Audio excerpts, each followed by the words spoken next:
anytime you write a reflection about a book, you have to do two things, and that's what?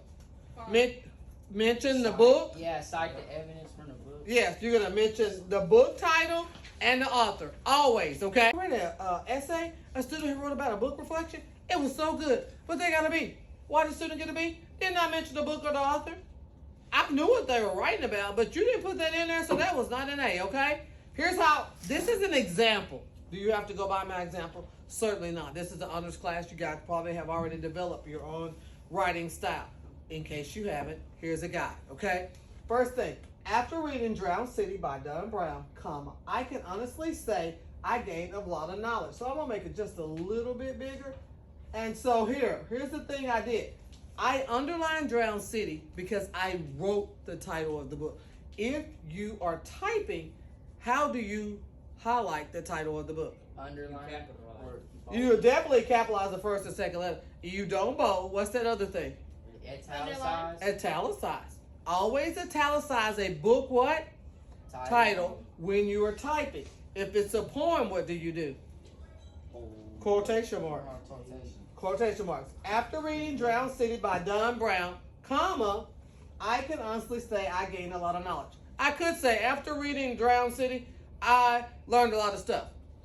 But I want to sound a little bit more educated, so I said I can honestly say I gained a lot of knowledge. Yeah. So after knowledge and insight about Hurricane Katrina, this is your first paragraph, right? You have to put by Don Brown. Who is Don Brown? The author. The author. So what did I just tell you had to do? You had to mention the author. You have to say, yes, ma'am. Am I able to use that as my first? You can. This one time, I will let you steal my words, okay? Because this is the first of the year. And so, but then, this is your first paragraph, right? So here's what you're additionally going to do. In this first paragraph, you're going to mention the things that you gained knowledge and insight about at the end of this first paragraph. Then watch. Here's your second paragraph. Uh-oh. That's all kind of stuff going on. Your second paragraph, I can say before reading this novel. And then I'm going to tell one of the things I learned, okay? My second thing I learned, additionally, whatever I learned. Okay, you can ask the question. What's the question? I don't mind. Just ask the question. I'm not going to get mad. What's the question? I just asked that if we copy what you have, do we copy on all of that? Yeah, ask whatever you want to copy. Whatever you want to copy. If you want to use all of this, you can. If you don't have to, okay? Then right here, it says furthermore. What am I going to put under the furthermore? The third reason that I mentioned in the first paragraph why I like this book. Does that make sense? And then I'm going to go, here, watch it. I want you to pay close attention to my conclusion. A conclusion always has to be powerful. Say powerful conclusion. Powerful conclusion. Because that's the last thing that a reader is going to read before they finish your essay. That's the last taste that the teacher is going to have in her mouth before she gives you the grade. So what do you want it to be? Powerful, so that you can get that best grade possible, right? So watch this. Enlightened, entertained, emotional. I use the power of 3. And I also use assonance in that I use the sound, the E sound, okay? Watch it again. Enlightened, entertained, emotional. These are just a few words to describe my reaction to this. I came back with another E word.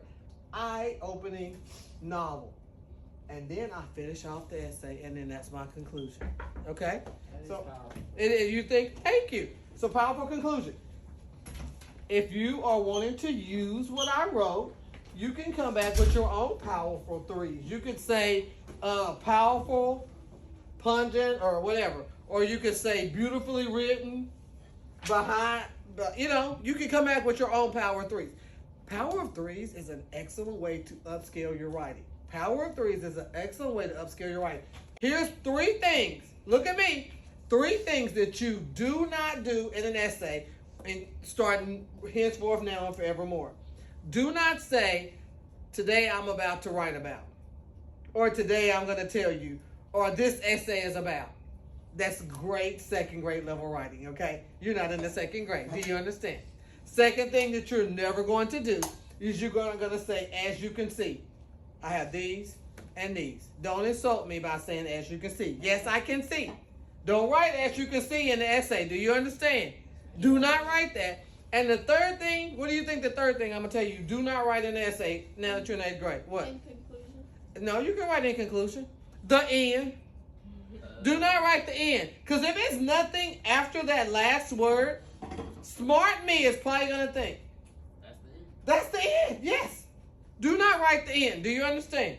Yes, You don't say as you can see, don't say the end, and do not tell me today I'm going to tell you or this essay is about. I figured out it's an essay. Just write what it's about. Yes, sir. What should you put instead of saying like what this essay is about? What should you put instead? Just start talking. All right. I just started talking on this one. I just started talking. I said after reading Drown City. Another way I could start it out with the power of 3. I could have started out the essay enlightened, entertained, emotional. These are just a few words to describe my reaction to this eye-opening novel. And then I could tell the 3 things that I learned. This conclusion could in fact be a great catchy introduction.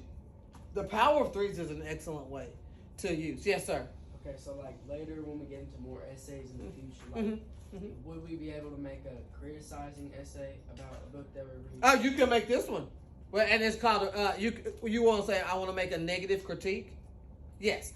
Don't you ever agree with if I give you a book and you don't like it, that's your personal opinion. If you didn't like this book, you can tell me that right now, okay?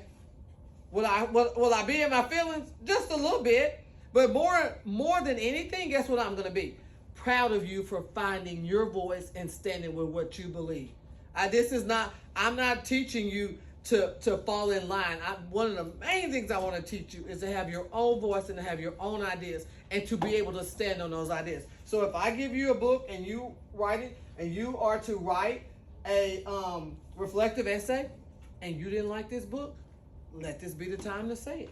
As long as it's written properly, guess what? You can still get an A. Okay? And thank you for that. Thank you for that. Any other questions? No, ma'am. You good? Yes, ma'am. Are you excited about writing? Yes, ma'am. Yeah. Okay, so you're excited so that we can get a good essay down. Okay, this essay is not going to be due today, tomorrow. We'll still be working on this next week. Not all next week, but a lot. And you can definitely use these points of mine. One thing that I really want you to do is not be upset if you are writing an essay and you're writing an essay for me and you don't get an A the first time. Because I'm going to press you to be the best that you can be. Because I'm not going to have you saying that you were in Miss James' class and then you write some shim-sham mess. Sorry. That shim-sham mess not going to go with me, okay? This girl's like, I was in your class, right, Miss James? No. Stop right there. Because you did not pay attention to me and you did not have an A, B, or C. So do not repeat. Do not say you were in my class. You sat in there, but you did not learn a thing.